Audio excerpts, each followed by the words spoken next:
Hello everyone.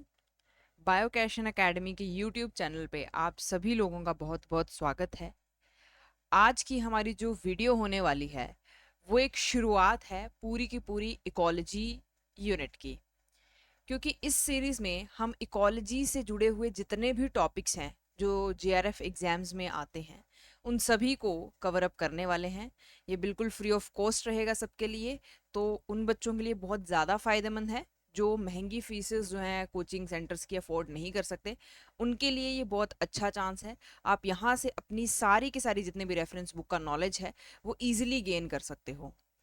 तो करना कुछ नहीं है, आपको हमारे साथ जो है वो बने रहना है, इस सीरीज को फॉलो करना है और क्वेश्चन प्रैक्टिस ज़रूर करनी है वीडियो देखने के बाद।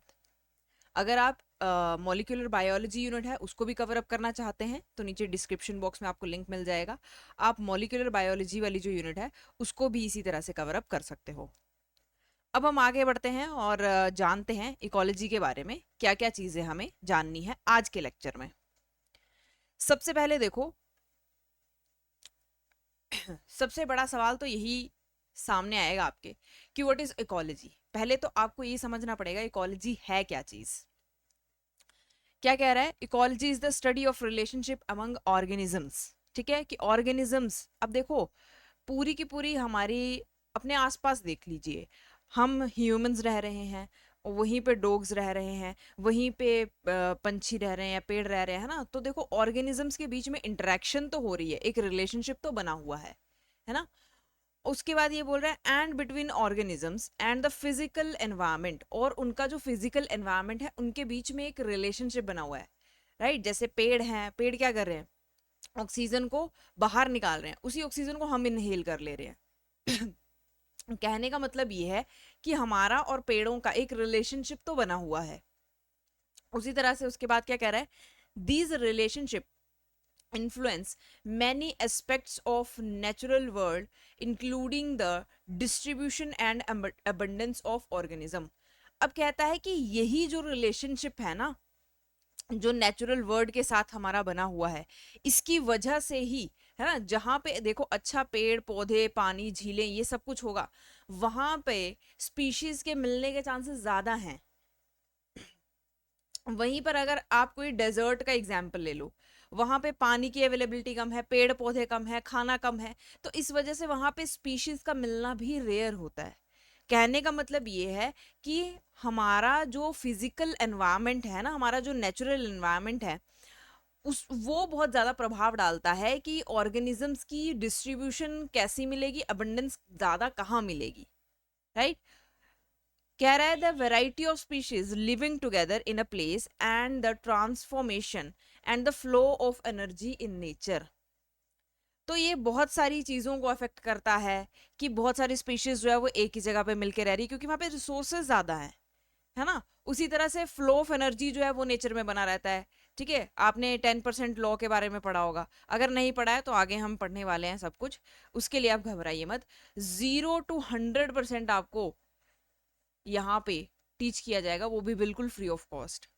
राइट, अच्छा अब देखो समझना क्या है, जब भी है ना, जब हम फूड चेन पढ़ेंगे ना उसमें भी ये चीज़ आएगी।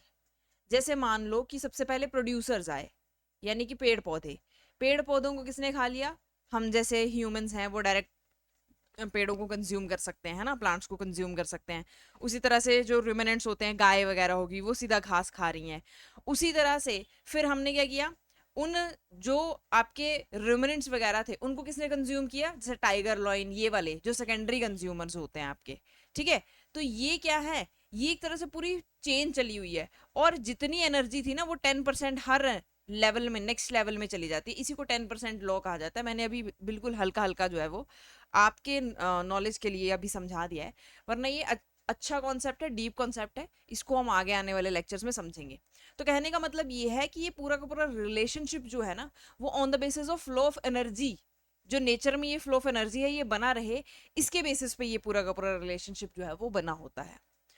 अब क्या कहते हैं, ecologist study environmental relationship ranging from those individual organisms two factor influencing global scale processes. ठीक है, तो इकोलॉजिस्ट जो है वो इन एनवायरमेंटल रिलेशनशिप को देखो अलग अलग तरह से स्टडी किया जाता है। ठीक है, कि इंडिविजुअल ऑर्गेनिजम्स को कौन कौन से फैक्टर इन्फ्लुएंस कर रहे हैं, ठीक है, या फिर क्या क्या फैक्टर्स हैं ऐसे जो अलग अलग इंडिविजुअल्स को इन्फ्लुएंस कर सकते हैं। तो ये इकोलॉजिस्ट के ऊपर डिपेंड करता है कि वो किस तरह से इन एनवायरमेंटल रिलेशनशिप्स को पढ़ना चाहता है, राइट।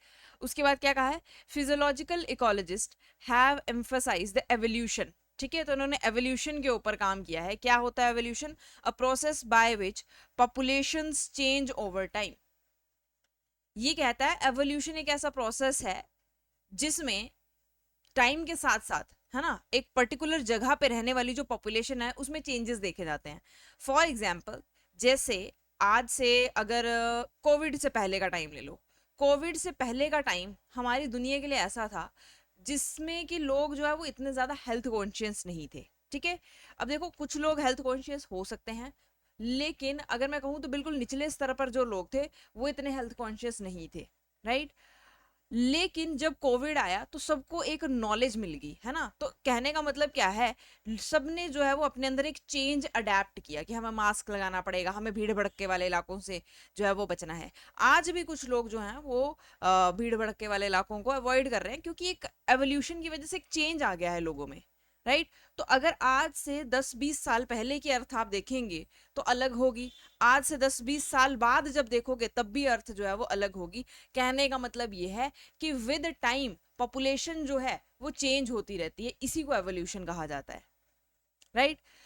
अब क्या बोल रहा है ये, of physiological and anatomical mechanisms by which organisms adapt to challenges posed by physical and chemical variation in the environment, ठीक है। देखो इसको समझने के लिए ना एक कहानी तो है, बिल्कुल शॉर्ट तरीके में आपको बताऊं। अगर देखो आज हमारी अर्थ का टेम्परेचर कितना जा रहा है, लगभग अगर 47 डिग्री सेल्सियस ले लो, है ना, वैसे तो कहीं कहीं जगह 50 भी टच कर रहा है, ठीक है। तो नॉर्मल क्या है, 56, 45, गर्मियों में इतना टेम्परेचर तो हिट कर जाता है इंडिया में, है ना। अब अगर मैं अगर मैं आज से 20-25 साल पहले वाला कोई इंसान उठाऊं और उसको डायरेक्ट इस टेम्परेचर में रख दूं तो वो इसको झेल नहीं पाएगा, राइट, वो सरवाइव नहीं कर पाएगा। लेकिन हम जो है वो धीरे धीरे धीरे धीरे खुद को इस टेम्परेचर के हिसाब से अडेप्ट करवाने की कोशिश कर रहे हैं, है ना। अब देखो बहुत सारे हीट स्ट्रोक के केसेस आते हैं, वो इसीलिए आते हैं क्योंकि हम जो है वो धीरे धीरे धीरे धीरे इस चीज को अडेप्ट करते हैं, राइट। तो कहने का मतलब ये है, एवोल्यूशन एक ऐसा प्रोसेस है जिसमें population over the time change होती है। कैसे चेंज होती है? क्योंकि वो अपने फिजियोलॉजिकल एनवायरनमेंट के हिसाब से खुद को चेंज कर रहा है। जैसे जैसे आपकी प्रकृति चेंज हो रही है, जैसे जैसे जितना पॉल्यूशन बढ़ता जा रहा है, आप उतने ही जो है वो क्या ढूंढ रहे हो कि हमें इससे बचना है तो क्या करें, है ना। तो वो सारे मेजर्स जो हैं आप अपना रहे हो ताकि आप खुद को अडेप्ट कर पाओ, राइट। वैसे ही हमारी बॉडी के अंदर भी चेंजेस आते हैं, हमारी बॉडी जो है वो खुद को चेंज करती रहती है अकॉर्डिंग टू एनवायरनमेंट। अब अगर हम लगभग 43-44 डिग्री सेल्सियस पे निकल जाएं तो हमारी बॉडी जो है वो इस चीज़ को ईजिली अडेप्ट कर सकती है, इजीली झेल सकती है। लेकिन 47, 46, 45 थोड़ा सा डिफिकल्ट टेम्परेचर होता है हमारे लिए सर्वाइव करने के लिए। वहीं पे आज से 15-20 साल पहले वाला कोई पर्सन जो है वो उसको उठा के बिल्कुल डायरेक्ट 47, 46, 45 टेम्परेचर पे रख दोगे तो वो इस चीज़ को सर्वाइव नहीं कर पाएगा क्योंकि उसने वो सारी अडेप्टेशंस नहीं की ना with time, right. I hope आपको ये चीज़ समझ में आ रही है। उसके बाद कहता है meanwhile behavioural ecologist have focused principally on evolution of behaviours and allow animals to survive and reproduce in the face of environmental variation. अभी कहता है वहीं पे अगर आप बिहेवियरल इकोलॉजिस्ट की बात करोगे ना तो वो सिर्फ और सिर्फ एवोल्यूशन का मतलब बिहेवियर, एनिमल्स जो है वो किस तरह से बिहेव कर रहे हैं, है ना, अपने एनवायरनमेंट में जो चेंजेस हो रहे हैं वो किस तरह से उसको लेकर के बिहेव कर रहे हैं, है ना, क्योंकि उनको सरवाइव करना है, उनको रिप्रोड्यूस करना है, ठीक है, इन एनवायरमेंटल वेरिएशंस के साथ। तो जो बिहेवियरल इकोलॉजिस्ट होते हैं ना वो सिर्फ और सिर्फ बिहेवियर को स्टडी करते हैं, राइट। अब देखिए इसमें से इतना कुछ इंपॉर्टेंट नहीं है बट ये आपका बेसिक बनाने के लिए इंपॉर्टेंट है, आपको ये सारी चीजें पता होनी चाहिए। एग्जाम में इसमें से कुछ नहीं पूछेगा, राइट। हाँ, एक इकोलॉजी की ये जो डेफिनेशन है इसको आप ध्यान में रख लीजिए, ठीक है, बाकी काम चल जाएगा। चलो अब आगे चलते हैं। ये याद रखना है आपको, लेवल ऑफ इकोलॉजिकल ऑर्गेनाइजेशन, ठीक है, कैसे कैसे पूरी की पूरी एक इकोलॉजी, है ना, या एक इकोलॉजिकल ऑर्गेनाइजेशन बनती है, इसके अलग अलग लेवल्स होते हैं। डायग्राम से इजीली समझ लो। सबसे पहला लेवल इंडिविजुअल, ठीक है। अब देखो यहाँ पे नीचे क्वेश्चंस दिए हैं, ये जस्ट फॉर आपकी क्यूरियोसिटी है ना कि एक इकोलॉजिस्ट जो है उसको कैसे पता चला। तो इस तरह के क्वेश्चंस जब उनके मन में अराइज होते हैं तो वो उनको एक दिशा देते हैं कि हाँ इस तरह से हुआ होगा, ऐसे हुआ होगा, ठीक है। इसके एनालिसिस के बहुत सारे तरीके हैं, तो कुछ तरीकों को हम आगे जानेंगे भी। अब सबसे पहला लेवल क्या था, इंडिविजुअल, कि एक इंडिविजुअल जो है, ठीक है। उसी तरह से बहुत सारे इंडिविजुअल होते हैं। जब बहुत सारे इंडिविजुअल होते हैं तो क्या बनाते हैं, पॉपुलेशन बनाते हैं। तो population is the second level of ecological organisation. अब मान लो कि जैसे यहाँ पे जेब्रा का एग्जाम्पल लिया था, तो जेब्रा की बहुत सारी पॉपुलेशन आ गई, बहुत सारे इंडिविजुअल जेब्रा के मिलकर के एक पॉपुलेशन बनाएंगे। अब उसी तरह से लायन, लायन की भी तो वहां पे पॉपुलेशन होगी, उसी तरह से और जीव जंतु होंगे। तो जब ये आपस में जीव जंतु इंटरेक्ट करते हैं, इसी को हम क्या कहते हैं, कम्युनिटी। यानी कि थर्ड लेवल ऑफ ऑर्गेनाइजेशन होता है कम्युनिटी, राइट। अब ये जो कम्युनिटी है ना, ये आपस में इंटरेक्ट करती है, क्यों, क्योंकि वहां पे इनको रिसोर्सेज चाहिए, इनको न्यूट्रिएंट्स चाहिए, सरवाइव करने के लिए खाना पानी सब कुछ चाहिए। तो वो खाना पानी हमें कहाँ से मिलेगा, वो हमें नेचुरल एनवायरनमेंट से मिलेगा। और जब वो कम्युनिटी के साथ जुड़ जाती है तब नेक्स्ट लेवल ऑफ ऑर्गेनाइजेशन बनता है, जिसको हम कहते हैं इकोसिस्टम, राइट। अब ये जो इकोसिस्टम है ये पूरा का पूरा हमारा धरती से जुड़ा हुआ है। सब कुछ जो हो रहा है, हवा पानी पेड़ पौधे सब धरती के ऊपर हैं। यानी कि ये इकोसिस्टम किसके ऊपर अलाय करता है, next level of organisation, that is landscape. क्योंकि जितनी भी वेजिटेशन है, जितना भी पानी है, वो सब कुछ धरती के ऊपर अवेलेबल है। अब लैंडस्केप के साथ साथ बहुत सारी एटमॉस्फेरिक गैसेस का भी प्रभाव हमारे ऊपर पड़ता है ना। जैसे कि ऑक्सीजन चाहिए सरवाइव करने के लिए, सर्दियों में बहुत ज़्यादा ठंड ना हो जाए इसलिए CO2 जो है वो गर्माहट देती है। अब जैसे ग्लोबल वार्मिंग आप देख रहे हो, तो CO2 के बढ़ने से ग्लोबल वार्मिंग होगी है। ये सारा का सारा किस्सा कहाँ खत्म होता है, बायोस्फीयर पे जाके। यानी कि एक हम ऐसा कह सकते हैं कि हमारी जो पूरी पृथ्वी है ना, जिसपे सब कुछ है, लैंडस्केप है, इकोसिस्टम्स हैं, कम्युनिटी है, पॉपुलेशंस एग्जिस्ट कर रही हैं, एक पर्टिकुलर इंडिविजुअल है उस पॉपुलेशन का, ये सब कुछ मिल करके एटलस्ट बायोस्फीयर बनाता है, राइट। तो ये 6 लेवल ऑफ इकोलॉजिकल ऑर्गेनाइजेशन है जिससे मिल करके, ठीक है, पूरी की पूरी बायोस्फीयर बना है, पूरी की पूरी हमारी धरती जो है वो आज एग्जिस्ट कर रही है, राइट। तो ये आपको याद रखने हैं 6 लेवल ऑफ ऑर्गेनाइजेशन। अब थोड़ा सा इनके बारे में कुछ कुछ चीजें जान लेते हैं। जैसे कि यहाँ पे पॉपुलेशन, इंडिविजुअल तो आपको पता चल ही गया, लाइक यहाँ पे ज़ेब्रा का एग्जांपल लिया है। अब पॉपुलेशन के बारे में इनके बारे में बताया है, क्या बोला है, population ecology is centered on the factors influencing population structure and process। अगर आप पॉपुलेशन इकोलॉजी की बात करो तो ये किसके ऊपर फोकस है कि क्या फैक्टर्स जो है वो पॉपुलेशन का एक स्ट्रक्चर जो है, एक प्रोसेस जो है उसको इन्फ्लुएंस कर रहे हैं, उसको अफेक्ट कर रहे हैं, ठीक है। अगर आपसे पूछ ले कि पॉपुलेशन है क्या, तो वहां पे आपको ये लिखना है कि पॉपुलेशन एक ग्रुप है, किसका, group of interbreeding individuals of a single species inhabiting a defined area. एक पर्टिकुलर एरिया में जो इंडिविजुअल्स रह रहे हैं और ये आपस में इंटरब्रीड कर सकते हैं, है ना। यानी कि ब्रीडिंग करके न्यू यंग वंस पैदा कर सकते हैं, और वो यंग वंस भी आगे फर्टाइल होने चाहिए कि नेक्स्ट जनरेशन ला सकें, उनको हम कहते हैं population. The process is studied by population ecologists, include adaptation, extinction, the distribution and abundance of species, population growth and regulation, and the variation in the reproductive ecology of species।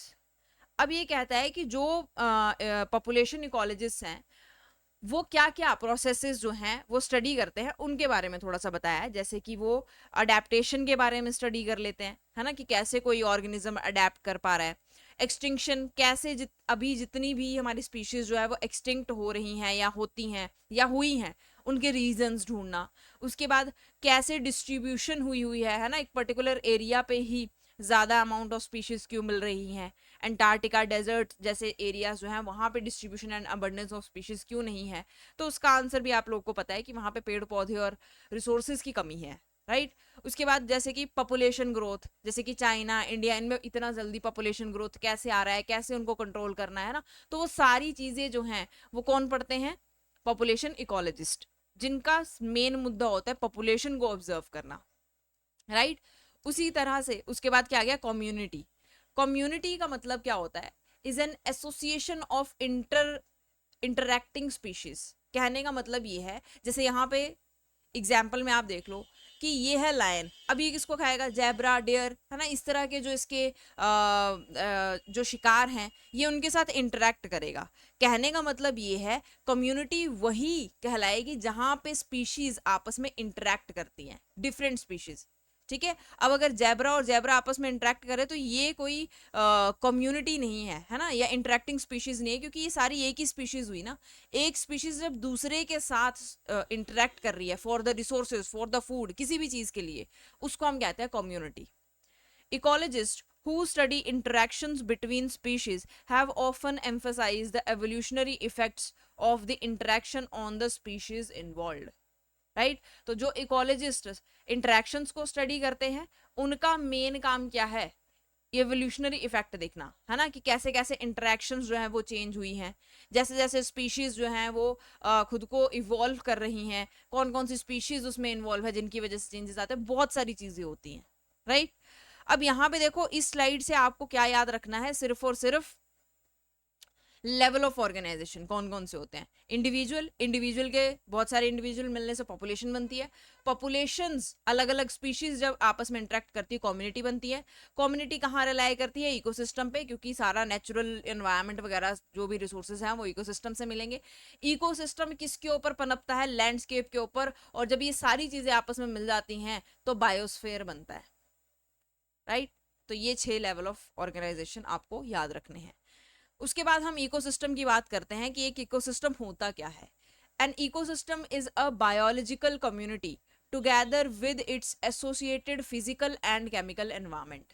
तो जैसे कि मैंने आपको बताया, एक इकोसिस्टम कब बनता है, जब वहां पे रहने वाली स्पीशीज आपस में इंटरेक्ट कर रही हैं और नेचर से जुड़ी हुई जितने भी रिसोर्सेज हैं, जगह है, पानी है, उन सबको यूज कर रही है। कहने का मतलब ये है कि उसका फिजिकल और केमिकल एनवायरनमेंट सब कुछ आपस में जुड़ा हुआ है, उसको हम एक पर्टिकुलर इकोसिस्टम कहते हैं। ठीक है, उसके बाद क्या बोल रहा है, all communities and ecosystem on earth are subject to exchange of materials, energy and organism with other communities and ecosystems. The study of these exchanges, especially among ecosystem, is the intellectual territory of landscape ecology. ठीक है, तो landscape कैसे इसमें involve है, देखो अलग अलग ecosystem होते हैं, जैसे कि ग्रासलैंड इकोसिस्टम, ठीक है, उसी तरह से ओशियन में रहने वाले जीव अलग हैं तो ओशियंस का इकोसिस्टम। इस तरह से अलग अलग जगह पे अलग अलग लैंडस्केप पे पाए जाने वाले जो स्पीशीज हैं, ठीक है, वो आपस में क्या करती हैं, देखो एक्सचेंज ऑफ मटेरियल, स्पीशीज आपस में इंटरेक्ट कर रही हैं तो क्या हो रहा है, कुछ ना कुछ एक्सचेंज ऑफ मटेरियल हो रहा है, एक्सचेंज ऑफ एनर्जी हो रहा है ना। तो कम्युनिटीज और इकोसिस्टम्स भी आपस में इंटरेक्ट करते हैं। ठीक है, और बेसिकली ये सब कुछ कहाँ चल रहा है, लैंडस्केप पे ही तो चल रहा है। ठीक है, इसीलिए कम्युनिटी इकोसिस्टम के बाद नेक्स्ट लेवल ऑफ ऑर्गेनाइजेशन जो है वो लैंडस्केप को माना जाता है, और लैंडस्केप इकोलॉजी इन सब को इंक्लूड करती है। जैसे अभी आप आगे पढ़ोगे कि ग्रासलैंड इकोसिस्टम कैसे काम करता है, उसमें जो है वो एनर्जी एक्सचेंज कैसे चलता है, ये सारी चीजें हम पढ़ने वाले हैं। राइट, उसके बाद landscape ecology in turn lead us to largest spatial scale and highest level of ecological organization, जिसको क्या कहा जाता है, बायोस्फीयर। कहता है कि जो लैंडस्केप इकोलॉजी है ना वो हमें लार्ज, सबसे highest level of ecological organisation की तरफ ले जाते हैं, जिसको हम बायोस्फीयर कहते हैं।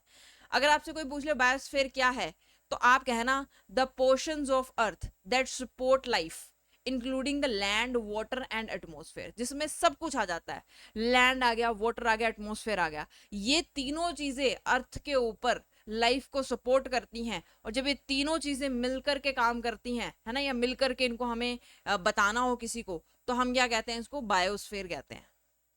आई होप आपको 6 के जो 6 लेवल हैं उनमें कोई कंफ्यूजन जो है वो अब नहीं है। अब हम नेक्स्ट चीज जो देखने वाले हैं दैट इज मॉडलिंग। ठीक है, अब देखो यहां से भी कोई क्वेश्चन नहीं आता है, लेकिन ये आपका एक बेसिक कॉन्सेप्ट है, क्योंकि इससे जुड़ी हुई जैसे कि आइलैंड बायोजियोग्राफी है ना, इस तरह के मॉडल्स हम आगे चल करके पढ़ने वाले हैं। तो ये जो आपकी आज की क्लास है ना, ये जस्ट आपकी एक बेसिक बनाने वाली क्लास है। ठीक है, बेसिक चीजों के बारे में है। कल से जो है वो हम इसके बाद वाली जो नेक्स्ट वीडियो आने वाली है लेक्चर 2, उसमें आपको वो मटेरियल मिलेगा जहां से क्वेश्चन आते हैं, राइट। चलो, मॉडलिंग। मॉडलिंग क्या होता है?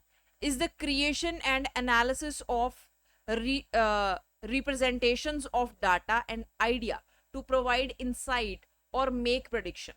ठीक है, आप सब बैचलर्स ऑफ साइंस करके आए होंगे, है ना, चाहे जो भी रिस्पेक्टेड फील्ड है आपकी। आप सारे चाहे मास्टर्स ऑफ साइंस करके आए हो, आपने इकोलॉजिकल मॉडलिंग के बारे में सुना होगा। अगर नहीं सुना है, जिन्होंने नहीं सुना है तो वो अभी ध्यान से सुन ले कि ये क्या होता है। कोई भी स्पीशीज किसी पर्टिकुलर जगह पे रह रही है, मान लो कि कोई एक छोटा सा इंडिविजुअल है, इसके यहाँ पर रहने से क्या इफेक्ट एनवायरनमेंट में देखा जाता है, इसके आसपास की जगह में देखा जा रहा है, इसके आसपास रहने वाली स्पीशीज पे देखा जा रहा है, जब हम ये सब कुछ नोट करते हैं, है ना, या स्टडी करते हैं, उसी को बेसिकली एक मोटे मोटे तौर पे कहा जाता है इकोलॉजिकल मॉडलिंग, राइट। तो मॉडलिंग का मतलब ही होता है क्रिएट करना, ठीक है, एनालिसिस करना, ठीक है, किसी चीज का आपने किसी चीज को आप देखना चाहते हो, किसी का क्या प्रभाव पड़ रहा है, तो आप क्या करोगे, उसको मतलब क्रिएट करने की कोशिश करोगे वैसा ही कुछ। जैसे आपने देखा होगा कि जो आर्किटेक्ट्स होते हैं ना, वो जब ब्रिजेस बनाते हैं तो सबसे पहले एक छोटा मॉडल बनाते हैं। क्यों बनाते हैं? क्योंकि वो पहले उसको टेस्ट करके देखते हैं कि क्या ये होल्ड कर पा रहा है, क्या ये मॉडल सक्सेसफुल है, फिर उसके बाद उसको लाइव जो है वो इतने बड़े स्केल पे बनाया जाता है। सेम वैसे ही जब हमें किसी भी एक पर्टिकुलर ऑर्गेनिज्म को, है ना, या एक पर्टिकुलर स्पीशीज को रीड आउट करना होता है, तो हम भी एक उसका जैसा एक मॉडल क्रिएट करते हैं, फिर उसका एनालिसिस करते हैं, ठीक है, और उसको फिर रिप्रेजेंट करते हैं डाटा से, है ना, आइडियाज से, जिससे हमें एक इंसाइट मिले कि हम क्या क्या प्रेडिक्शन जो है वो इस आने वाले फ्यूचर में ये क्या क्या प्रभाव डाल सकती है ना। साइंटिस्ट पहले बता देते हैं ना कि ये हो सकता है, कैसे कर लेते हैं वो? मॉडलिंग की वजह से, है ना, प्रेडिक्शंस बना सकते हो आप। अब बोलते हैं in ecology models usually represent a hypothesis regarding how a system works. तो इकोलॉजी में मॉडल्स का यूज बेसिकली इसीलिए करा जाता है क्योंकि आप एक हाइपोथेसिस बना लेते हो कि आने वाले टाइम में ये वाली स्पीशीज जो है वो एक्सटिंक्ट हो सकती है। कैसे पता चल गया भाई? उसकी आसपास की जो इंटरेक्शंस हैं उससे हमें पता चला ना ये, ठीक है। अब इसको अलग अलग मॉडल से जो है डिस्क्राइब किया जाता है, जैसे कि कंसेप्चुअल मॉडल्स। कंसेप्चुअल मॉडल्स वो होते हैं, है ना, ये एक ऐसा मॉडल होता है जिसमें आप पिक्चर्स और डायग्राम्स को यूज करके, ठीक है, किसी पर्टिकुलर चीज का मॉडल बना करके आप उसको रिप्रेजेंट कर रहे हो कि ऐसे ऐसे होगा, ठीक है। Where as quantitative models are mathematical and may involve complex equations. और दूसरा मॉडल आपके पास कौन सा आ गया? Quantitative models. ये मैथमेटिकल होता है ना, इसमें बहुत सारी कॉम्प्लेक्स इक्वेशंस जो हैं वो इन्वॉल्व होती हैं, राइट। अब क्या कह रहा है ये? मॉडल्स में also be used to represent a novel hypothesis that can then be tested with or compared against future observational or experimental data, ठीक है। तो जो मॉडल्स हैं वो एक नोवल हाइपोथेसिस को रिप्रेजेंट करने के लिए भी यूज किया जाता है, फिर उसको टेस्ट करते हैं, ठीक है, और कंपेयर आप कर सकते हो कि हाँ क्या क्या ऑब्जर्वेशंस जो है वो आई हैं और आपका एक्सपेरिमेंटल डाटा जो है वो उससे कितना वेरी कर रहा है, राइट। अब जैसे मैंने आपको बताया था कि आइलैंड बायोजियोग्राफी का एक मॉडल है, आगे चल के हम इसके बारे में डिस्क्रिप्शन में पढ़ने वाले हैं। तो मैक ऑर्थर और विल्सन ने आइलैंड बायोजियोग्राफी मॉडल दिया था, ठीक है। अब ये कैसा मॉडल था? This is a conceptual model based on observed data to explain how size of island and their proximity to the main land affects species diversity, ठीक है। तो जब हम स्पीशीज डाइवर्सिटी का टॉपिक जो है वो पढ़ेंगे, वहां पे ये मैक ऑर्थर और विल्सन का मॉडल आता है जिसको कहते हैं आइलैंड बायोजियोग्राफी, ठीक है। अगर मोटे मोटे तौर पर बताऊं तो ये है मेनलैंड, ठीक है, ये मेनलैंड है। और इन्होंने बोला कि आपके पास ना दो आइलैंड है, एक है आपके पास स्मॉल, एक है आपके पास लार्ज, ठीक है। अगर दोनों की सेम दूरी है, अगर दोनों की सेम दूरी है, तो जो छोटे वाला है ना, उसकी बजाय स्पीशीज कहाँ अडेप्ट करना प्रेफर करेंगी? जो लार्ज वाला है, क्योंकि इस पे रिसोर्सेज ज्यादा होंगे, है ना, जगह ज्यादा है। लेकिन अभी अगर इसको दूरी में भी विभाजित कर दूं मैं कहने का मतलब ये है कि मैंने क्या किया, स्मॉल आइलैंड पास में कर लिया और जो बड़े वाला आइलैंड है वो थोड़ा सा दूर है। अब स्पीशीज जो है वो छोटे वाले को प्रेफर करेंगे क्योंकि इसकी मेनलैंड से दूरी कम है, राइट। तो ये कॉन्सेप्चुअल मॉडल था। उसके बाद this model has been applied to many species and ecosystem and it has even helped us to understand the dynamics of the protected areas as land islands. ठीक है। अब इस मॉडल से बहुत सारे इकोसिस्टम्स को, बहुत सारी स्पीशीज को स्टडी किया गया, जिसकी वजह से उनके डायनामिक्स जो हैं वो साइंटिस्ट को समझ में आई कि किस तरह से जो अलग अलग स्पीशीज हैं वो बिहेव करती हैं। राइट। अब जब आइलैंड बायोजियोग्राफी वाला टॉपिक आप पढ़ोगे उसमें आप इसको डिटेल से पढ़ोगे और आपको सारी चीजें समझ में आएंगी। फिलहाल ये सिर्फ एक एग्जाम्पल था किस तरह से मॉडल जो है वो बनाए गए हैं जिनको आज हम स्टडी करते हैं। उसके बाद ये देखो एंटे जेंसन्स, ठीक है, इनका एक मॉडल था। And others create a computer program, इन्होंने एक कंप्यूटर प्रोग्राम बनाया था that can be use to predict growth of algae in lake ecosystem. तो इन्होंने एक एल्गे उठाई, ठीक है, उसको किस में डाल दिया, एक लेक में डाल दिया इसका इकोसिस्टम स्टडी करने के लिए, और फिर उसके ऊपर एक कंप्यूटर प्रोग्राम बनाया based on different climate models. ठीक है, कि डिफरेंट डिफरेंट क्लाइमेट में कैसे जो है वो अलगे बिहेव करेगी, उसका सबका एक मॉडल बनाया। ये जो आप डायग्राम देख रहे हैं ये वो मॉडल है। ठीक है। अब देखो आपको ये पूरा मॉडल याद नहीं रखना है, ये जस्ट एक एग्जाम्पल है आपके सामने कि इस तरह से मॉडल्स क्रिएट किए जाते हैं।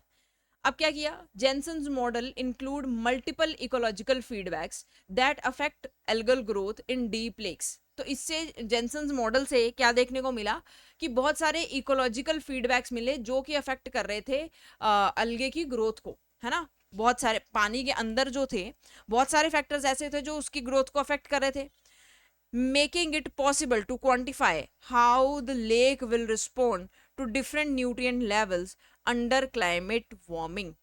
ठीक है। अब इनको ये ऑब्जर्व करने के बाद ये समझ में आया कि बहुत सारे ऐसी चीजें हैं, है ना, डिफरेंट न्यूट्रिएंट्स लेवल्स हैं, अगर हम उनको ज्यादा या कम कर दें तो जो लेक है ना वो किस तरह से रिस्पॉन्ड करेगा, ये पहले ही उस चीज को प्रेडिक्ट कर पा रहे थे। राइट। अब क्या बोला, the mathematical equations involved in creating the simulations can be represented by a conceptual model. तो जो मैथमेटिकल इक्वेशंस थी क्योंकि वो थोड़ी सी कॉम्प्लेक्स होती हैं तो उसको सिंप्लीफाई करने के लिए जो सिमुलेशंस उनके पास आई ना उससे इन्होंने एक कंसेप्चुअल मॉडल क्रिएट किया। ठीक है। अब बोला कि ये जो सिमुलेशंस थी these are important for understanding what has both happened in the past as well as what may happen in the future। अब ये जो सिमुलेशंस थी जिनसे इन्होंने एक कंसेप्चुअल मॉडल बनाया उससे उनको ये समझने का मौका मिला कि अच्छा एल्गे ऐसे रिस्पॉन्ड कर रहा है, यानी कि पास्ट में जब न्यूट्रिएंट्स की कमी थी तो इस तरह से रिस्पॉन्ड किया होगा, अगर न्यूट्रिएंट्स बहुत ज़्यादा बढ़ जाएं इन फ्यूचर, है ना, या कम हो जाए तो वो किस तरह से रिस्पॉन्ड करेगा।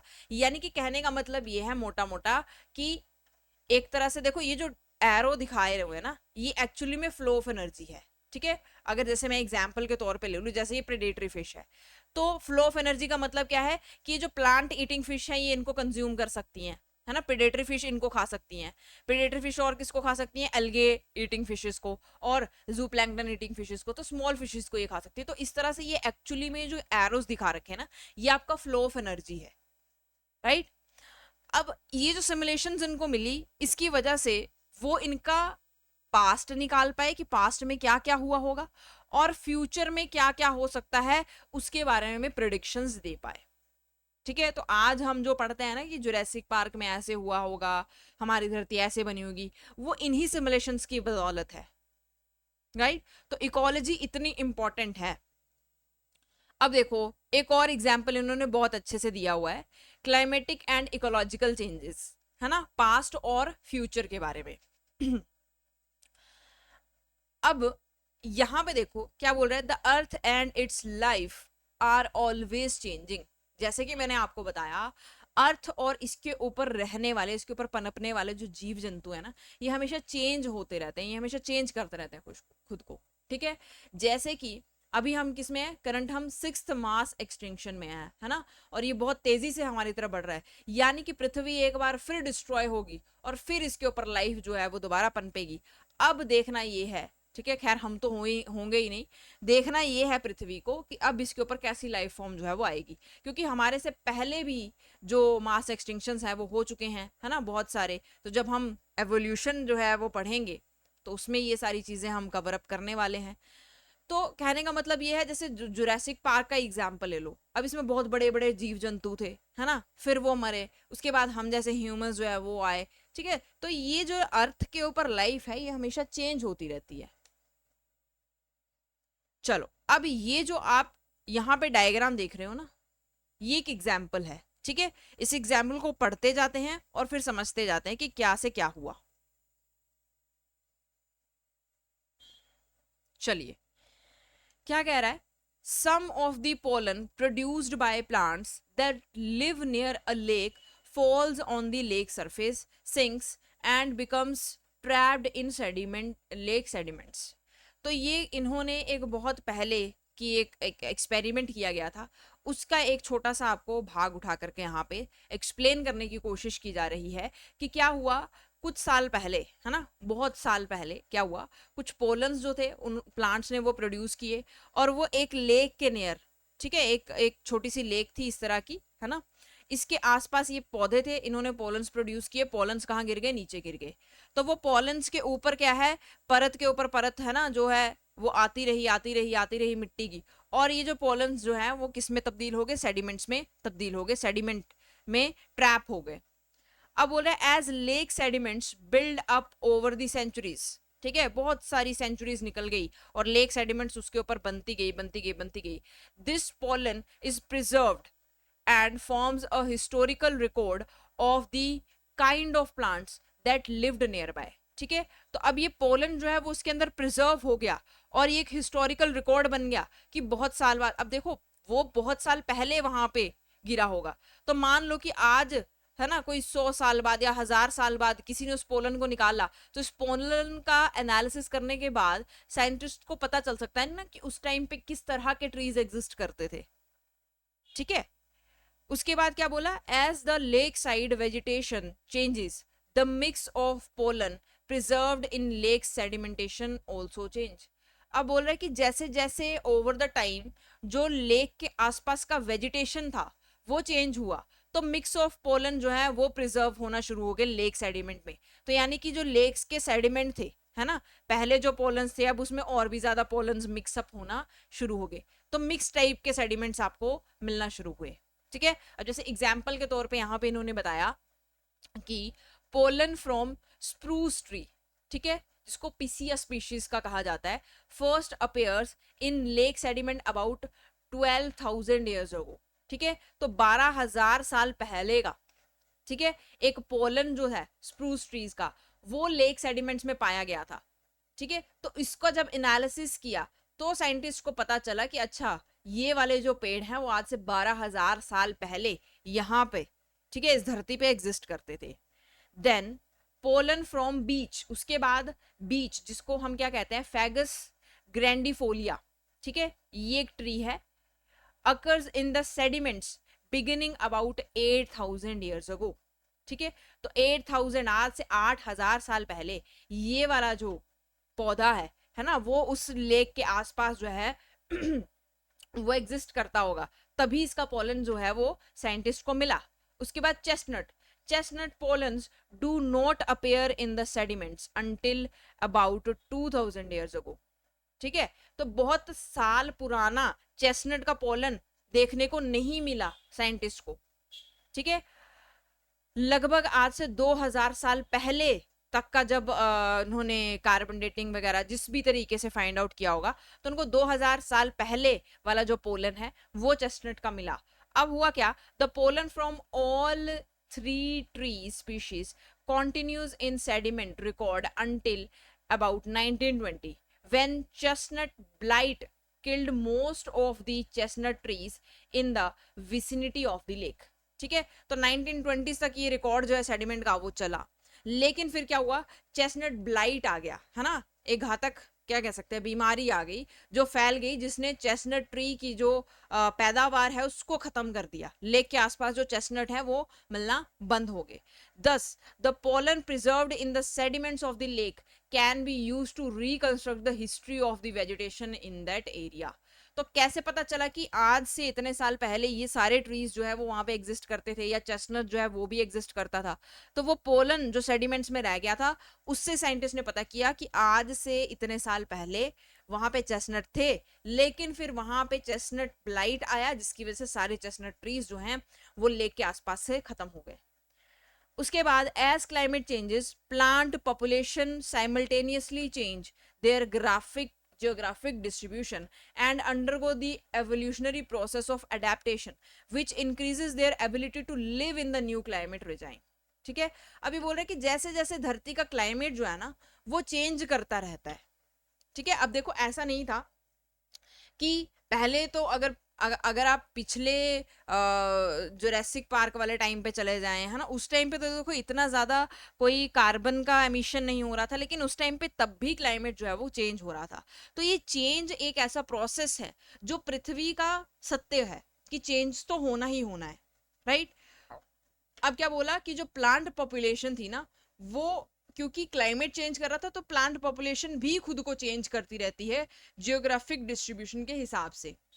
अब होता क्या है कि ये चेंज जो है ये एक्चुअली में एवोल्यूशनरी प्रोसेस है किसका, कि जो पर्टिकुलर प्लांट है ना उस टाइम पे उस धरती पे लगा होगा और यहाँ पे क्लाइमेट चेंज हो रहा है तो यह अपने अंदर क्या चेंजेस ला रहा है कि अब ये इस क्लाइमेट के हिसाब से खुद को अडेप्ट कर पाए। अगर ये अडेप्टेशन नहीं करेगा तो ये मर जाएगा। यानी कि एवोल्यूशनरी प्रोसेस जो अडेप्टेशन है वो इनकी सरवाइव करने की एबिलिटी को बढ़ा देती है। इसीलिए जब चार्ल्स डार्विन ने सर्वाइवल ऑफ द फिटेस्ट दी थी उसमें ये बोला कि जो एनवायरनमेंट के हिसाब से खुद को अडेप्ट कर लेगा एनवायरनमेंट उसी को चूज करता है और आगे आने वाली जनरेशंस भी इसी की होंगी। जो एनवायरनमेंट के हिसाब से खुद को अडेप्ट नहीं करेगा एनवायरनमेंट उसको अपने अंदर से एलिमिनेट कर देता है, उस स्पीशीज को बाहर निकाल देता है, राइट। तो इसी तरह से इन्होंने देखो चेस्टनट डिक्लाइन बताया ड्यू टू ब्लाइट। ठीक है, तो आज के टाइम के ये देखो ये जो पोलन है ना ये देखो ये लगभग 2000 साल पहले चेस्टनट का मिला, उसके बाद बीच का मिला, उसके बाद स्प्रूस का मिला। ठीक है, तो ये डायग्रामेटिकली आपको बताया गया है कि ऐसे ऐसे हुआ था। चलो अब क्या बताया गया है ये आपको समझा दिया है। तो आज मेरे को लगता है इतना ही आप लोगों के लिए काफ़ी है ना। आज का लेक्चर इंटरेस्टिंग था, ये आपका बेसिक बनाने के लिए था और इससे जुड़ी हुई आगे जितनी भी टॉपिक्स है ना वो हम पढ़ने वाले हैं, वो आप लोगों के लिए इम्पॉर्टेंट है। अगर आपको वीडियो अच्छी लगी हो तो लाइक और शेयर ज़रूर करें। जो भी आपके फ्रेंड्स इस एग्ज़ाम के लिए प्रिपेयर करना चाहते हैं उनमें ये वीडियो ज़रूर शेयर करें और आप जो है नॉलेज के लिए भी इस वीडियो को यूज़ कर सकते हो। तो थैंक यू सो मच, आज के लिए सिर्फ इतना ही। नेक्स्ट लेक्चर तक आपको वेट करना पड़ेगा, नेक्स्ट लेक्चर हम जल्दी ही अपलोड करने की कोशिश करेंगे क्योंकि बहुत सारा टाइम जो है वो कंटेंट क्रिएशन के लिए भी लगता है और फिर बैचेस को भी देखना होता है, तो बहुत सारा केओस जो है वो क्रिएट हो जाता है। तो आई होप आप जो है अपनी तैयारी जो है वो जारी रखेंगे, क्वेश्चंस को सॉल्व करते रहें साथ साथ में, यही आपका जो है वो कॉन्फिडेंस बढ़ाते हैं कि हाँ हम एग्जाम में आए हुए क्वेश्चंस को कैसे टारगेट कर सकते हैं। तो अगली वीडियो के लिए ज़रूर वेट करें, मिलते हैं नेक्स्ट लेक्चर में, तब तक के लिए अपना ध्यान रखें। Thank you so much.